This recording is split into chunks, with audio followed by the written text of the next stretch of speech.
All right, and it's recorded. All right, awesome. Hi, everybody. Welcome. I think we have about 25 folks who have registered for today, and I believe we're at actually 25 already. So full house. Thanks so much for joining us. On behalf of the Colorado Cancer Screening Program, thanks, Julie. Good to see you too. On behalf of the CCSP program at University of Colorado Cancer Center, welcome everyone. We're going to do a bit of a CCSP 101 primer. We're doing a fast and furious version today. There's a lot happening on campus. We'd like to get, everyone sort of acclimated to the program, but we will be doing some additional deep dives around training, which Wesley's going to talk about. We're hoping to also then go into some of the more specifics around technical support of the navigation. But we're really going to talk about the nuts and the bolts of the program today. So thanks so much for joining us. We're going to go ahead and get started. If we can, we'll have all of you please put your name, your organization, and then maybe something that's super exciting that's happening this fall, or something that you're looking forward to, or something that was amazing from the summer. So anything like that would be helpful. Name, organization, your role, and just a little ditty about the fall or anything that was great during the summer. I think it's always fun to see that. So I'm just back from maternity leave. I had a baby boy this summer. So thank you so much for all of the support from all of our partners. Elsa Waltzing is joining us today from our program, who is also just coming back from being married. So welcome to the married life, Elsa, and I'll have Wesley introduced too.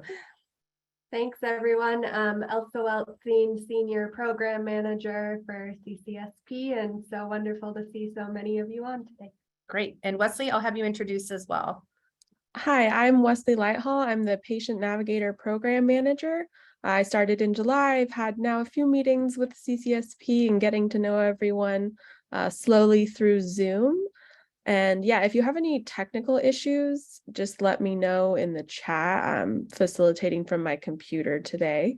And yeah, looking forward to hosting this and having more trainings as we go on. Awesome. Okay, great.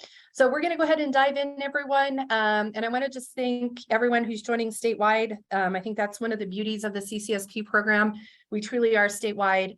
We want to support the larger safety net hospital clinic systems throughout the state, rural, frontier, urban, people who have the specific goal and passion to work with the medically underserved populations of Colorado. So thank you so much. I just want to remind everyone that really within Colorado, cancer is still one of the leading causes of death. Heart disease did surpass us just a few short months ago, but especially in the young population, cancer is still the leading cause of death within Colorado.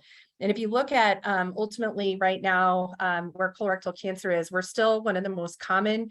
We're one of the most lethal, and we are an equal opportunity killer, where we basically, the impact among men and women is basically distributed pretty equally.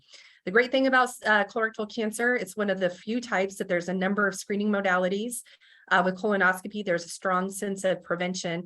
And I just want to say this a little bit about some of the data that's coming out. I was very disappointed in CNN, Stat News, and a number who recently picked up the Scandinavian Norway trial, showing that there was a really lack of colonoscopy as a good screening tool, and what they considered as a gold standard trial that was put together. It really wasn't.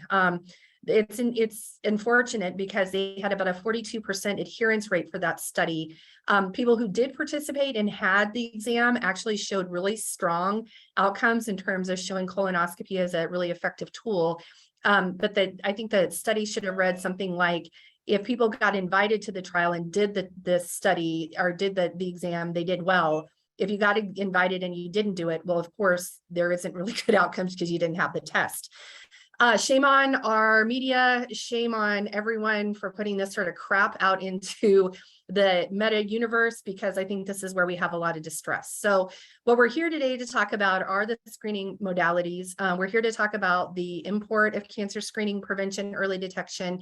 And I think one of the things that we want to talk about is the best screening test is the one that gets done well. But even with colorectal cancer screening, we do oftentimes have to have a two-step process. So colorectal cancer is still among the top 3 in terms of lethal, and it's also very, very common as well as looking at lung, bronchus, prostate, as well as breast cancer. So we'll move to the next slide quickly. So we, based on this sort of overall precipice of cancer screening in Colorado being one of the areas that we wanted to focus here at the Cancer Center, about actually nearing 20 years ago, we received some of the statewide funding through competitive grants award through the state tobacco tax dollars. The specific competitive grant pool is called the CCPD grants program. So CCSP has been applying for these funds to basically put together a statewide program for colorectal cancer prevention. We've blossomed that to looking at lung and hereditary cancers as well, but really focusing on navigation access to care. So that's a program that we've started. We've continued to rely upon these dollars, but we're really looking at diversifying our funding sources. We are going to be making, and we did make another application to CCPD, but we're going to continue to look at evidence-based implementation strategies, navigation being one, but really focusing a lot of our work on colorectal cancer, but exploring to other preventive cancer screening work as well as working with our partners such as the WWC CPED program. Next slide. So what services are provided by the CCSP program? The cornerstone of our work is really looking at successfully navigating people into colonoscopy. That's either as a primary, as the first step in screening or as a follow-up to stool-based screening, if that's indicated. We have limited amount of funds for barrier reduction, so we can pay for the navigation in that time. We do have some direct support for patients for barrier reduction, such as transportation, as well as looking at bowel preparation and the like. We do have some funding right now for capacity building in terms of stool-based screening, lung cancer screening, and family history. We're working on those capacity by a program by program type basis, but most of all of our clinic systems are navigating for colorectal cancer into colonoscopy. We do provide the training, the support, technical assistance like we are doing today. We can provide in-reach outreach materials, as well as really looking at sustainability of the work moving forward. So this is what CCSP is in a nutshell. Again, 99% of our clinic systems are navigating for colorectal cancer screening. Many of our systems are also looking at mini awards for the stool-based screening, lung, and family history work. If you're new to this work and don't know about the mini grant opportunities, that's something that we can explore after today's call as well. Next slide. So right now, we really mirror our eligibility much like the WWC CPED program, very consistent with what CICCP does as well. When we're looking at income at or below 400% of the federal poverty level, any type of insurance, patient who's a participant in our, or who is a patient of our partnering clinics. And then ultimately, our aim is really to navigate all of those who are part of the medically underserved. So most of our clinic systems have the exemption for the House Bill 1023 status. So we are able to navigate and provide services for the undocumented, but there's a few caveats to that. So then again, so just want to make sure everyone, this is really the target population for CCSP. Right now, we don't impose a specific eligibility criteria checklist or sanction, or really something that the program has to have in file. It's really following the types of approaches that you have that show people that fit these eligibility criteria. So this is really the cornerstone of the folks that we hope to navigate on behalf of our program, and people who are really the focus and again, the aim of really getting into cancer preventive screening services. Next slide. So we are going to talk a little bit about the colorectal cancer portion and why we focus and how we focus, because again, that is really the cornerstone of a lot of the work. There will be other time to talk about the lung and hereditary work, just because not everyone does that. And just because we're doing just a primer today, we are just going to focus on the CRC aspects. Next slide. So why we do what we do. A lot of the work and the time that we spend on CCSP is navigating people into colonoscopy, and a reminder that colonoscopy is about preventive services and screening because of a visualization opportunity.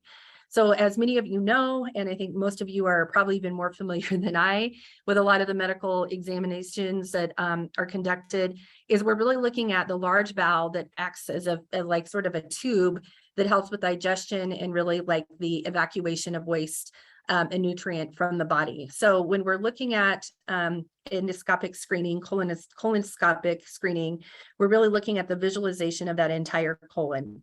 So we're talking about the anus, the rectum, really looking at that sigmoid colon to descending, transverse, ascending, and really ultimately that we know we have completed in a good visualization of the colon if we can ultimately reach that ileocecal valve and really thinking about the end of the colon.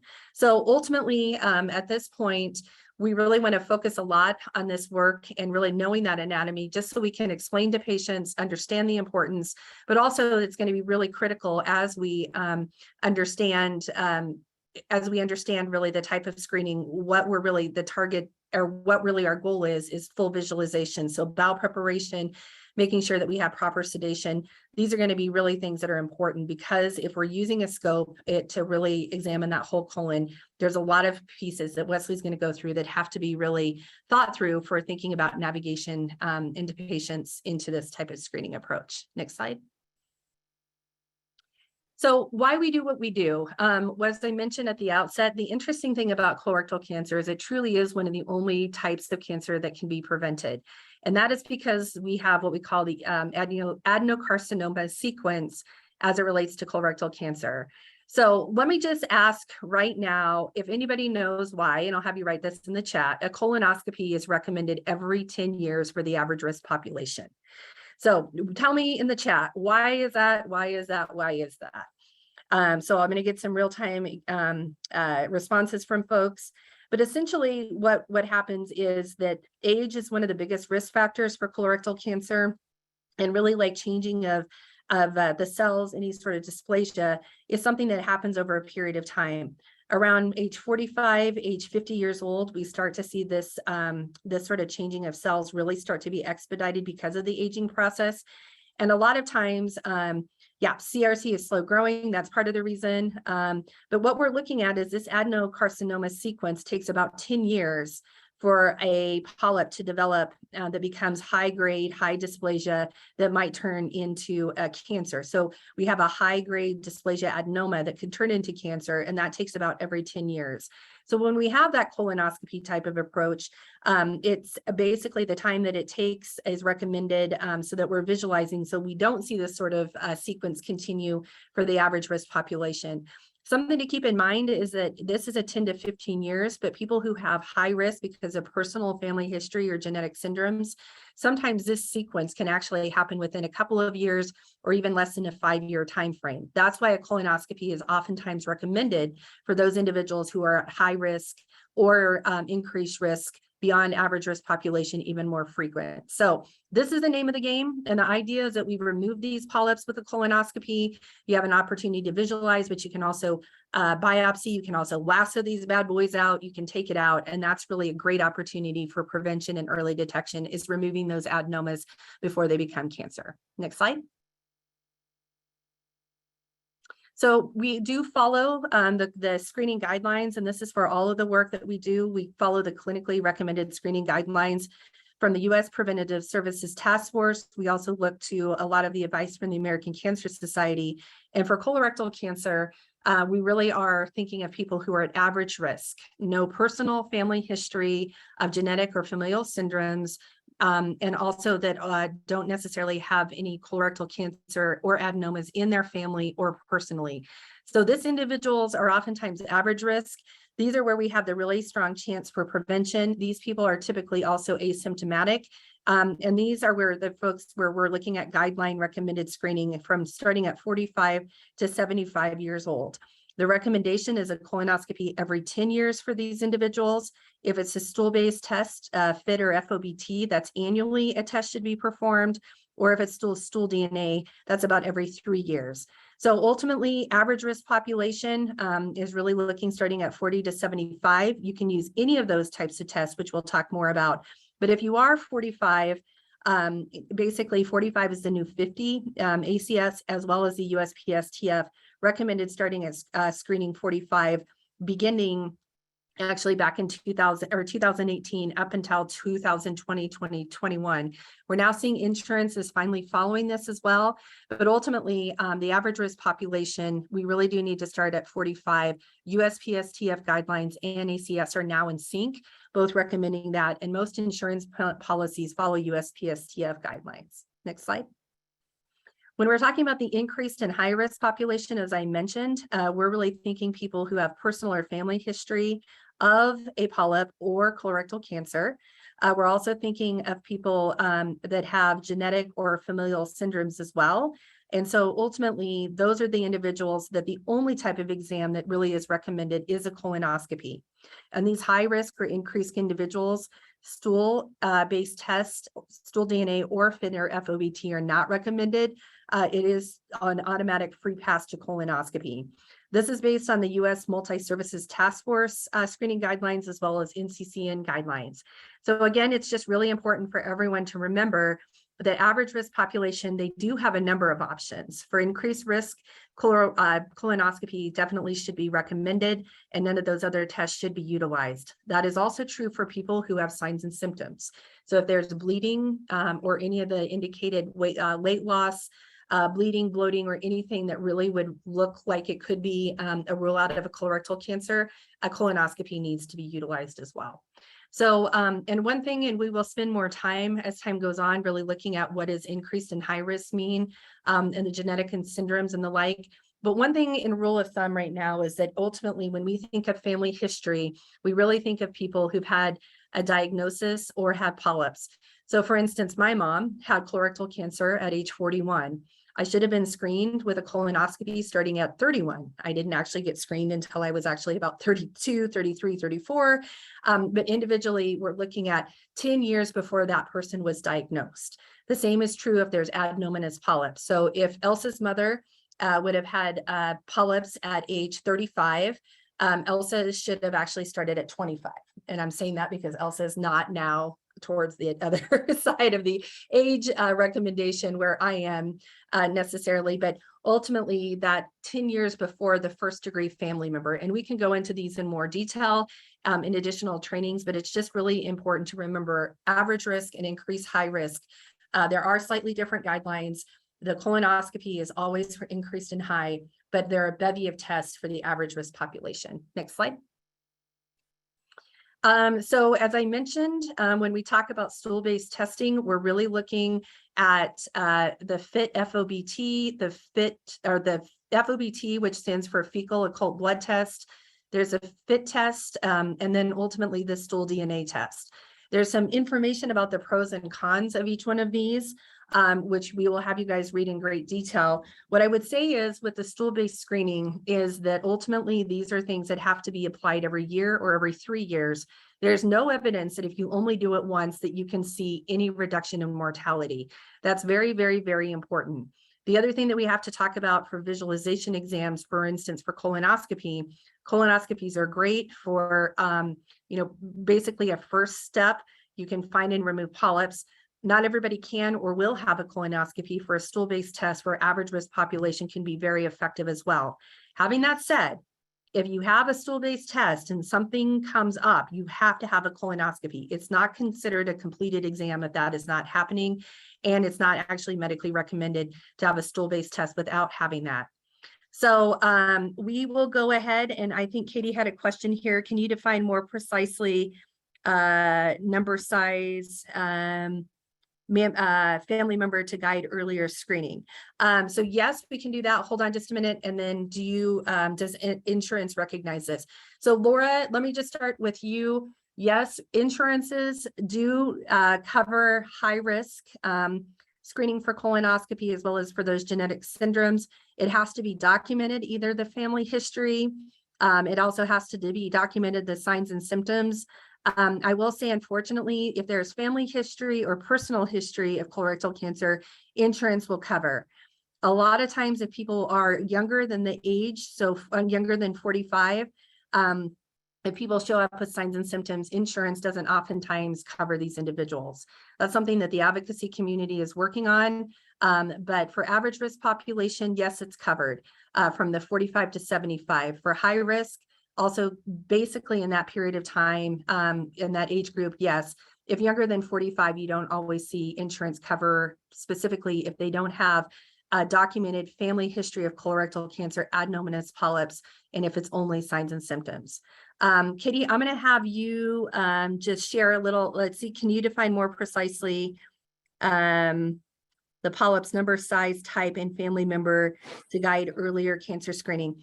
In general, if it's a high-grade adenoma, and I'll have Elsa chime in here too, high-grade adenoma that is diagnosed and is documented, then that individual will start screening 10 years prior, just like they would a colorectal cancer. But that has to be something that is documented as an advanced adenoma. Elsa, anything else you want to say? When we get to the point around our evaluation reporting, we have a guide about several polyp types that are considered high risk or advanced. And so each of those would definitely fit within that category. And then sometimes GI docs have polyps that are more in that lower grade of precancerous, where they also want the person to get a colonoscopy more frequently, but especially those advanced and high risk polyps. Okay, cool. And we'll cover that. Okay, great. All right, we'll go ahead and go. And what I just want to say right now is also with the CT colonography and the flexible sigmoidoscopy, if someone is navigating patients into these exams, CCSP will pay for these. They are also visual exams, but they aren't used as frequently at this point. CT colonography is really the insufflation of the colon and using basically like low-grade x-rays to look through and through a CT type of opportunity to see what's going on in the colon in terms of adenomas, different lesions. Flexible sigmoidoscopy really examines only a third of the colon. But what's interesting is if any of these show any abnormality, guess what happens next? A colonoscopy. So we don't see these as recommended as we once did, but they still are really definitely within the guideline. What I say, though, is all of these are within the guidelines. They are recommended. Insurance typically will pay. The best screening test is the one that gets done and gets done well. So there will be times where a flexible sigmoidoscopy is recommended for a patient because they cannot otherwise tolerate the colonoscopy. CT colonography has a place, especially in some of the urban areas where people have an opportunity to do this work. We want to never really pit one test against each other. It's about having a menu of options and really taking advantage of those. But again, colonoscopy is recommended for those who are at increased or high risk. Average risk population, stool-based tests are definitely okay. Great data to show that they work, show incidence, or excuse me, mortality reduction. CT colonography and flex sig still also have a place within the guidelines. Next slide. So what we want to just make sure to remind everyone is that for CCSP, patients can be CCSP can reimburse for the navigation into those visual exams. So screening, surveillance, or the diagnostic exam. So if someone is having a colonoscopy, we definitely pay for the navigation into that, into a CT colonography, into sigmoid. Those are things that we pay for that reimbursement. If you are a clinic system who is using FIT or FOBT and not part of our mini grant program at this time, we are not reimbursing for that work. But if you have a patient who needs to be navigated into colonoscopy, that is what we reimburse for that navigation in time. A reminder, CCSP does have some resources for stool-based capacity building, so implementation of FIT FOBT, workflow development, and the like. Those are things that we can still definitely help with through our mini grants program. But for that navigation reimbursement, it is navigation into the visual exams. Ultimately right now, stool-based tests are approved with individuals at average risk. Abnormal results must be followed up with a colonoscopy. And I cannot reiterate that enough. A stool-based test always should almost be considered a two-part process because you never know. And I think, what is it, about 15 to 20% of the population need a follow-up colonoscopy. And within the medically underserved, that is slightly higher. It's also closer to 25 to 30% when we've looked at our records. Okay, next slide. So I'm just going to say quickly a few things about, actually, you know what? I'm going to have you, Elsa, talk. I've been talking for a long time. So I'm going to have you talk a little bit about the lung cancer screening and family history capacity building work really quickly. Sure. And Wesley, you can go on to the next slide. But for our mini grants programs that's really focused around building capacity for implementation. Andy already mentioned the stool-based testing work. We also have those mini grant or capacity building awards for clinic systems who are focusing on building their capacity to implement lung cancer screening and hereditary cancer risk assessment. So we're providing tailored training and technical assistance to those clinic systems. There's about 4 clinic systems focusing on the lung cancer screening capacity building piece right now, and 3 focusing on the hereditary cancer piece. And so while we're providing more deeper support to those who are participating in our mini grant program, we do want to make sure there's implementation resources available to all clinics. So I will just point out that we do have a lot of resources on the CCSP website that I would direct you to find out more info. But I do have the screening guidelines and a little overview for each of those projects located here on the screen. So lung cancer screening recently updated their guidelines as well to a wider age group of 50 to 80 patients who currently smoke or have quit within the last 15 years and have at least a 20 pack year smoking history. There's more information about pack years on the website. And then also it's important to note that shared decision making is a prerequisite, as well as smoking cessation counseling for that reimbursement and insurance coverage for lung cancer screening. And it's done with low dose CT. So definitely check out some of our 101 webinars and our guide for implementation, and feel free to reach out to us if you're interested in more info. And then for hereditary and familial cancer risk, there are screening tools that help identify patients who are at suspected high risk or have a hereditary cancer syndrome based on the NCCN guidelines. And for those patients who are identified at high risk or have a hereditary cancer syndrome, they may need genetic counseling, testing, and then ultimately have tailored cancer screening guidelines that are based on their risk or their hereditary cancer syndrome. So through our mini grant program, we've been facilitating access to these genetic services through a partnership with Ambry Genetics, including their chatbot assessment tool, as well as CCSP has a paper tool that can also be used, and they provide genetic and counseling services as well. So you can look at more info about this also on the CCSP website. And for the clinics that are participating in these capacity building projects, we'll be continuing to support you all with implementation this year. Great. Next slide, please. All right, Leslie, we'll turn it over to you to talk about the meat and potatoes of the navigation work. Awesome. All right, thanks. So I'm going to take a few slides to briefly talk through the basics of patient navigation, highlight some resources, and then review our tentative training plan for this fiscal year. But know that the CCSP 102 3-hour meeting in December will be spent conducting a deeper dive into the details and nuances of patient navigation. But as always, if there are immediate questions on material we're not covering today, please don't hesitate to reach out to the team.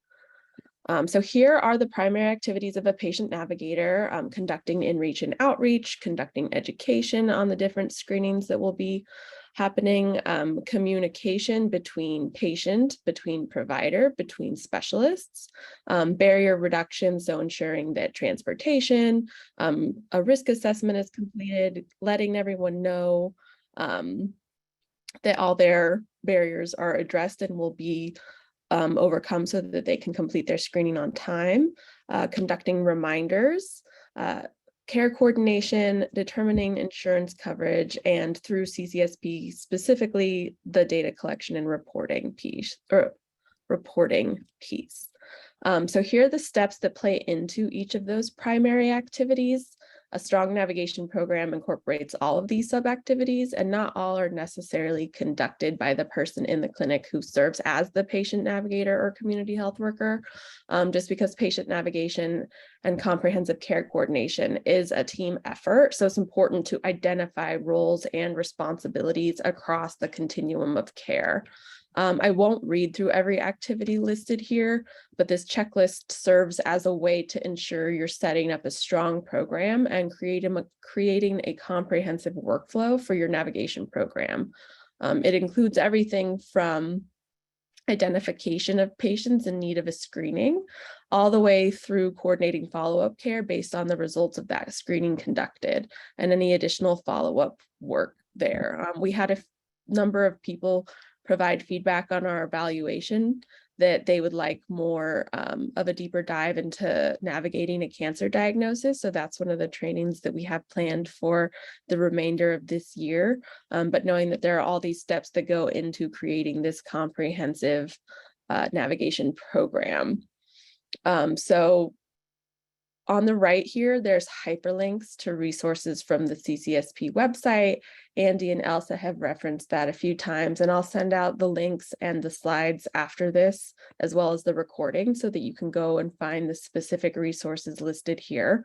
But you could download materials, you can review previous trainings, and you can download this checklist to just make sure that you're going through, you're assigning a staff member, having these clear roles and responsibilities to ensure that you have a strong navigation program. And then this here is our tentative training plan for quarters 2 through 4 of this fiscal year. Right now, we're at the yellow arrow. We're at CCSP 101, just the basics, a primer. But I want to call out in teal here the National Navigation Roundtable Call to Action series that will be happening over the next few months here in the fall and winter. I'll send out the sign up for that, but really it's going to be a deep dive into oncology navigation sustainability. So I think that'll be interesting for some of the folks here to sign up for. Throughout the year, we have different trainings either within the monthly meetings or through specific small or large group trainings or webinars based on the feedback from the evaluation. So we're going to do lung cancer screening in November, navigating cancer diagnoses, and a deeper dive into patient navigation and cancer screening that we've talked about today in December. Cervical cancer screening, some months will include some deep dives into EHR utilization, evaluation and data monitoring support. In March, really want to do a heavy lift on colorectal cancer awareness month and potentially a panel on policy and clinical issues in colorectal cancer screening. And then ending out the year in Q4 with resource review, updating workflows, assessing current and future state,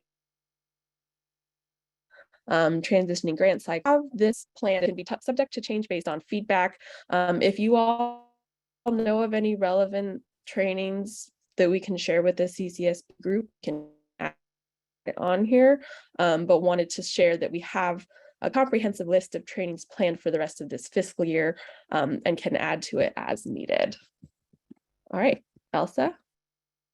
Thank you, Wesley, and definitely feel free, everyone, if there's any lingering questions about what we've gone over, to put them in the chat, and we'll try to answer them as we're finishing up, since we have a shorter training today, so won't have as much time for Q&A at the end. But if you have questions, please let us know as soon as you think of them so we can make sure to address them.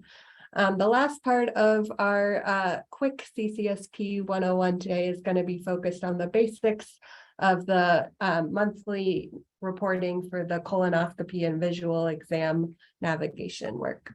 Next slide, Wesley. So many of you are familiar with our monthly report, but want to make sure for those that are newer to the program or need a refresher that you have an idea of what's included in the report, how to complete it. So it is a monthly report in Qualtrics that is required for all clinic systems that are receiving that reimbursement for CCSP eligible patients navigated into colonoscopy, especially, or other visual exams. But as Andy mentioned, it's less frequent that clinics are using those other visual exams. So the current report link is right on this slide, and the report is due each month by the 10th of the following month of when those colonoscopies occurred. So for patients that were screened in October, for example, the report is due November 10th. And we can be a little bit flexible on that date for most months, except for end of the year when we have our final deadline to CCPD. But as the lead for our evaluation, I'm here to provide you all with support, training, tools, and assistance with improving your processes for the reporting and looking at your data about what's working well, who's being reached, and how we can better reach those who are in need of screening. And then for those clinics that are participating in some of those other capacity building areas, the evaluation for that is separate, occurs on a less frequent basis, and that data is sent directly to me, not through an online report. But each year we want to make sure to synthesize all of your data and send it back to you so you can see who you're reaching for colorectal cancer screening. Next slide, Wesley. So this is a screenshot of our evaluation or our tracking template for the data. CCSP for that Qualtrics report only needs the aggregate totals for the number of patients that were navigated into that colonoscopy and their demographic and outcome information. But this template is used to track that patient level data, and then it will sum it all together for you to easily enter the totals into the Qualtrics report. You don't need to submit the patient level data each month, but we really advise that you keep this tracking template up to date so that if there are any questions about the data, you can refer back to it. And we also do need it updated for annual data audits that we have clinics go through just to make sure the data that was entered into Qualtrics is accurate. If you use ones on this tracking template, it'll automatically sum the totals below that black bar. And then on that cover sheet, give you all of the aggregate totals to enter monthly into Qualtrics. Next slide, please. So I'm going to walk through some of the primary questions on the report and what those are really asking for.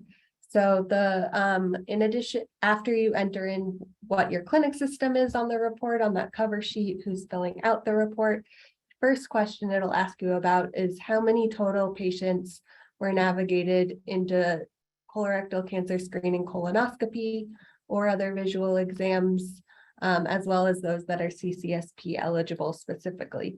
The reason this is a two-part question is that some clinic systems are also navigating patients that don't meet that CCSP eligibility criteria, especially that 400% of the federal poverty line level. As well as any clinics that have any other exceptions to that. But we do still want to know about the full reach of your navigation work so we can really help the state understand how many patients that navigators are reaching for colorectal cancer screening.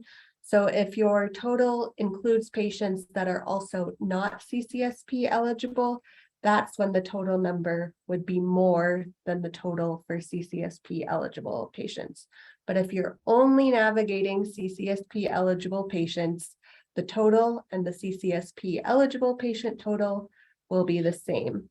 That CCSP eligible patient total should match the number that you're submitting to billing for reimbursement of navigation services and should only be patients that were successfully navigated to that colonoscopy, so they did show up for their colonoscopy appointment. But the next question really does just look at how many patients did show up for their appointment, which is that same as that CCSP eligible number, as well as for clinics that are able to track cancellations and no-shows. That's really helpful as well for looking at rate of successful navigation. Next slide, please. And then the next several questions on the report are those demographic questions and findings questions for patients that were successfully navigated into colonoscopy. So for each of these demographic questions, your total should add up to the same number as the patients that were successfully navigated into colonoscopy and are CCSP eligible. And it will require that it adds up to that total. If it doesn't add up to the total, you'll have a red bar and it won't let you go on until it adds up to that total that you entered as the CCSP eligible patients that were successfully navigated into colonoscopy. And will also just note that for each question, it really wants each patient to only be counted once. So reporting that primary answer for each patient if they fit into more than one category. Next slide, please. And there are certain data metrics that will come out of those endoscopy and pathology reports that are provided by those GI providers and specialists for what the outcomes of the colonoscopy exam was. So I'll show an example real quick of one of those endoscopy reports on the next slide, but it is going to be asking about, is it a screening colonoscopy, a diagnostic colonoscopy, or a surveillance colonoscopy, as well as what was the prep quality, since that is one of those key components of navigation, making sure patients are prepped for the exam, as well as whether it was a complete exam. So as Andy noted, with that full visualization of the colon, reaching the cecum, which is also known as the terminal ileum or ileocecal valve, is really important. Next slide.